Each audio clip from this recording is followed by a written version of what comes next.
اسلام دین فطرت ہے اور اس کے تمام احکام فطرت سے مکمل ہم آہنگ ہیں۔ وہ انسانیت کو حیوانیت کی ناپاکیوں سے نکال کر روحانی نور عطا کرتا ہے۔ اسلام ہر معاملہ میں ایک جانور اور انسان کے بنیادی فرق کو واضح کرتا ہے اور اس طرح جنسیت کے باب میں بھی مکمل آگہی بخشی ہے۔ اسلام فطری خواہش کی تکمیل کے لیے نکاح کو مشروع قرار دیتا ہے۔ اللہ تعالیٰ نے ایک مومن کی صفات یوں بیان کی ہیں، والذین هم لفروجهم حافظون الا علی ازواجهم او ما ملکت ایمانهم فانهم غیر ملومین فمن ابتغى وراء ذلك فاولئک هم العادون۔ سورۃ المومنون آیت نمبر 5 تا 7، المعارج 29 تا 31۔ وہ لوگ اپنی شرمگاہوں کی حفاظت کرتے ہیں اور اپنی خواہشات صرف اپنی بیویوں اور لونڈیوں پر پوری کرتے ہیں۔ اس ذریعے میں کوئی ملامت کی بات نہیں، لیکن جو اس ذریعے سے آگے نکل کر کوئی طریقہ اختیار کرتے ہیں تو وہ لوگ حد سے بڑھ گئے ہیں۔ فطری خواہش کی تکمیل کی حد مقرر ہو گئی، اپنی بیوی کے پاس آؤ یا اپنی لونڈی سے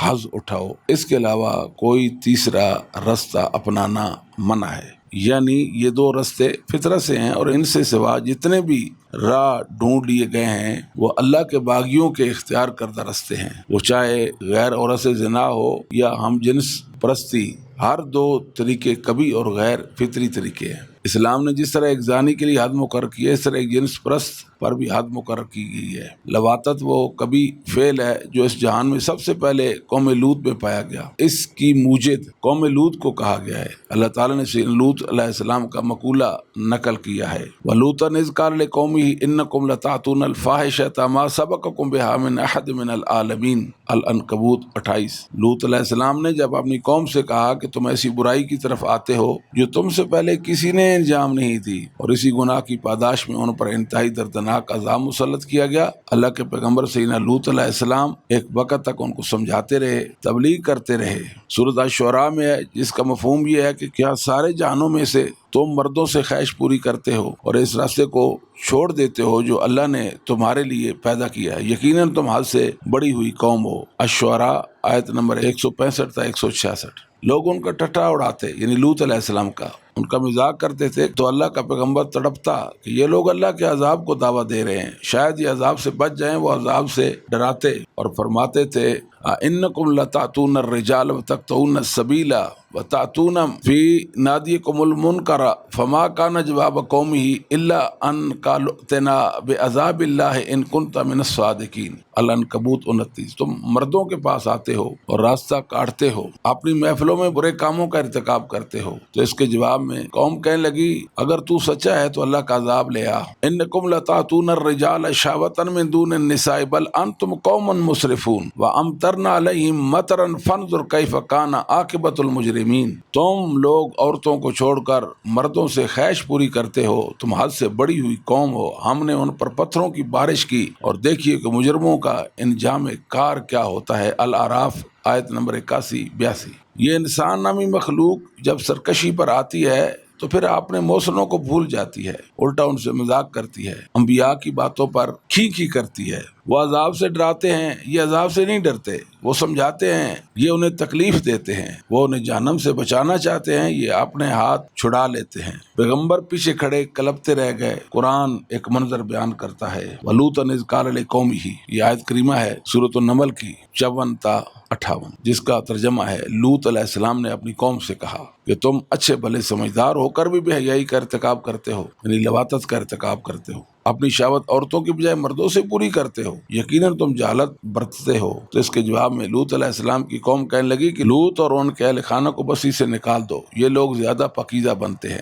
پھر ہم نے لوط علیہ السلام اور ان کے اہل خانہ کو نجات دے دی اور ان کی بیوی کو نجات نہیں ملی، کیونکہ اس کے متعلق طے کر دیا گیا تھا کہ یہ پیچھے رہ جائے گی۔ پھر ہم نے ان پر بارش برسائی، وہ بارش بہت بری ہے جو ایسی قوم پر برسے جس کو پہلے اللہ کے عذاب سے متنبع کیا جا چکا ہو۔ قوم نے اپنے محسن کے ساتھ یہ جو سلوک کرنے کی ٹھان لی تو اللہ کی لاٹھی حرکت میں آ گئی۔ چند فرشتے سیدنا لوط کے گھر میں خوبصورت اور حسین و جمیل شکل میں متشکل ہو کر آئے، یہ قوم ان پر ہی برائی کے ارادے سے ٹوٹ پڑی۔ لوط علیہ السلام پریشان ہو جاتے ہیں، کہنے لگے کہ میری قوم، یہ میرے مہمان ہیں، مجھے میرے مہمانوں کے حوالہ سے رسوا نہ کیجیے۔ چنانچہ نبی قوم کے لیے اپنے باپ کے قائم مقام ہوتا ہے۔ سو اس لیے کہا تمہاری بیویاں جو میری بیٹیاں ہیں وہ تمہارے لیے حلال ہیں، ان سے اپنی خواہش پوری کر لو۔ سورت ہود کی آیت نمبر 78 تا 79 کا مفہوم بھی اب اس حوالے سے سماعت فرمائیں۔ ان کی قوم ان کی طرف بھاگتی ہوئی آئی، یہ لوگ ان سے قبل بھی برائیاں کرتے آئے تھے۔ لوط علیہ السلام کہنے لگے میری قوم یہ میری بیٹیاں ہیں، یہ تمہارے لیے حلال ہیں، اللہ سے ڈر جاؤ اور میرے مہمانوں کے بارے میں مجھے شرمندہ مت کرو۔ کیا تم میں سے کوئی سمجھدار انسان نہیں ہے؟ وہ کہنے لگے کہ ہمیں آپ کی بیٹیوں سے کچھ غرض نہیں، آپ اچھی طرح جانتے ہو کہ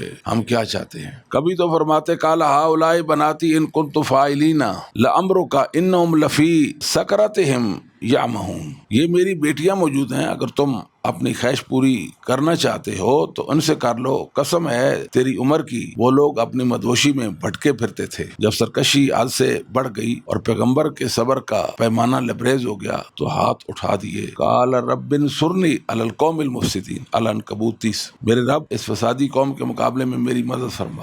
رات گزری تھی کہ عذاب کا کوڑا آن پڑا، فاخذتهم الصیحة مشرکین وجعلنا عالیہا سافلہا فامطرنا علیہم حجارۃ من سجیل، صبح کی پھوٹی تو ایک ہولناک چیخ پڑی، ہم نے اس بستی کو الٹا کر دیا، اوپری حصہ نیچے کر دیا اور نیچے والا اوپر کر دیا، پھر ان پر پتھروں کی بارش کر دی اور یوں وہ نشان عبرت بن گئے۔ اللہ تعالیٰ فرماتے ہیں کہ ہم نے باشعور معاشرے کے لیے قوم لوط کو واضح نشانی بنا دی ہے۔ احکام الہی کا تمسخر اڑانے والوں اور خائن عصمت قوموں کا یہی انجام ہوا کرتا ہے، دنیا میں توہین و تذلیل، ذلت و خسران اور ذبو حالی اور پریشانی اور پشیمانی ان کا مقدر بنتی ہے۔ اللہ تعالیٰ کا فرمان ہے سورۃ ہود میں، جب تمہارا امر آ پہنچا تو ہم نے ان کی بستی کو الٹ کر رکھ دیا، اوپر والا حصہ نیچے اور نیچے والا اوپر چلا دیا، پھر ان پر پتھروں کی بارش کر دی، کنکروں والے پتھر جن پر تیرے رب کی طرف سے نشان تک لگے ہوئے تھے، اور یہ پتھر ظالموں سے کچھ بعید نہ تھے۔ اللہ نے اپنے نبی کو سرخرو کیا، ظالمین، فاسقین، مفسدین کا کلا کما کر دیا۔ اللہ تعالیٰ فرماتے ہیں ہم نے لوط کو علم و حکمت کی دولت عطا کی اور اس بستی سے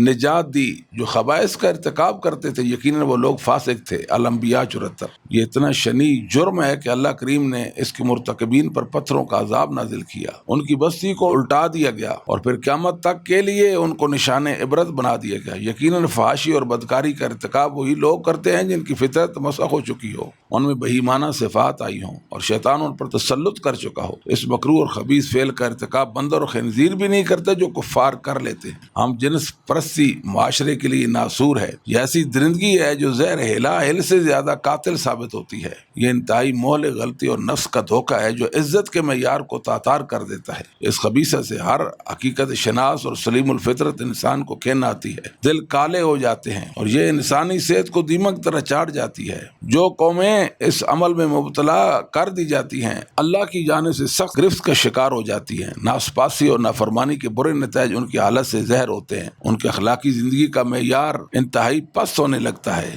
عفت و عصمت کا جوہر گم کر بیٹھتی ہیں اور ہمت و شجاعت ان سے مفقود ہو جاتی ہے۔ امام فضیل بن ایاز رحمہ اللہ المتوفی 187 ہجری فرمایا کرتے تھے لو ان لوطیا اغتسل بکل قطرۃ من السماء لقی اللہ غیر طاہر، ایک لوطی لواطت کا ارتکاب کرنے والا اگر آسمان سے گرنے والے پانی کے ہر قطرے سے نہا لے پھر بھی اللہ کو ناپاکی کی حالت میں ملے گا۔ ضم الہوا ابن جوزی صفحہ 208، اس کی سند صحیح ہے۔ لواطت سے رشتوں کا تقدس و حرمت بھی ختم ہو جاتی ہے، اس لیے قرآن مجید اسے فاحشہ اور خبائث سے تعبیر کیا ہے۔ فاحشہ اس چیز کو کہتے ہیں جو اپنی حد سے گزر جائے۔ اللہ تعالیٰ کا فرمان ہے کہہ دیجئے کہ میرے رب نے ظاہری اور باطنی بے حیائی کو حرام کرا دیا ہے، اس طرح گناہ اور ناحق زیادتی کو حرام کرا دیا ہے۔ میرے رب نے اس بات کو بھی حرام کرا دیا ہے کہ تم اس کے ساتھ شرک کرنے لگو جس پر کوئی دلیل نازل نہیں ہوئی ہے، اور اللہ کے بارے میں ایسی باتیں کہنے لگو جس کا تمہیں علم تک نہیں۔ سورۃ الاعراف آیت نمبر 33 ہے۔ لواطت کا اطلاق زنا وغیرہ پر بھی ہوتا ہے۔ علامہ حسین بن محمود مظہری حنفی المتوفی 727 ہجری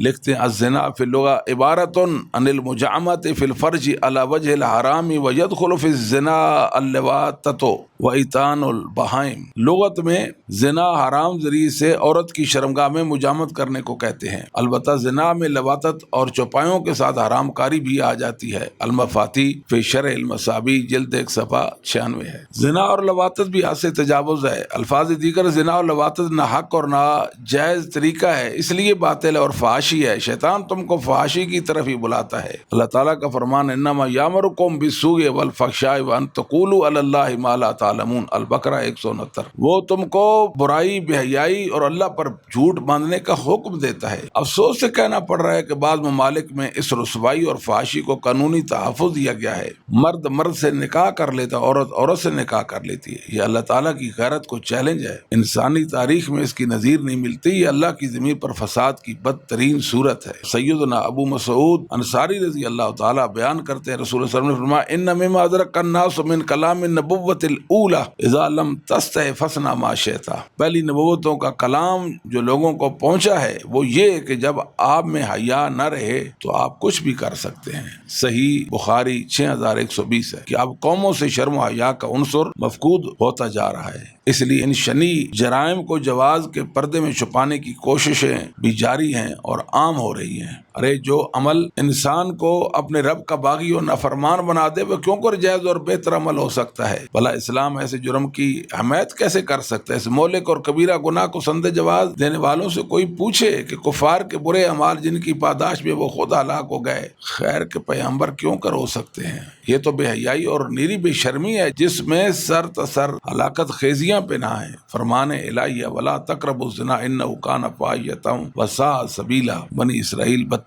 زنا کے قریب بھی نہ پھٹکو، یقیناً یہ فحاشی اور برا راستہ ہے۔ سیدنا عبادہ بن صامت رضی اللہ تعالیٰ بیان کرتے ہیں کہ رسول اللہ صلی اللہ علیہ وآلہ وسلم نے فرمایا لا تزنوا، زنا مت کرو۔ صحیح بخاری 18، صحیح مسلم 1709۔ آج اس لیے ہم معاشرے میں قسم کی بیماریاں دیکھ رہے ہیں، پریشانیاں دیکھ رہے ہیں، قوموں پر عذاب آیا ہوا ہے، لوگ گھر سے بے گھر ہو گئے، لوگوں کے اموال برباد ہو گئی، جانیں ضائع ہو گئی، کتنے مصائب اور آلام ٹوٹ پڑے۔ اللہ کی پناہ مانگنی چاہیے۔ یاد رکھیے کہ شرک اصل ہے، تباہی بربادی کا موجب ہے۔ جس قوم میں شرک آتا ہے اس قوم میں بے حیائی بھی آ جاتی ہے اور بے حیائی کی ساری صورتیں بھی آ جاتی ہیں۔ ضرورت اس امر کی ہے کہ اللہ وحدہ لا شریک کی توحید کو مان لیا جائے اور اللہ کے سوا کسی کی عبادت نہ کی جائے اور اللہ کا شریک نہ ٹھہرایا جائے اور اللہ کے جو احکامات ہیں ان کو اچھے طریقے سے اپنایا جائے تاکہ اللہ کا غضب ہم سے دور ہو اور ہم اس کی رحمت کا استحقاق پا لیں۔ واللہ عالم بالصواب۔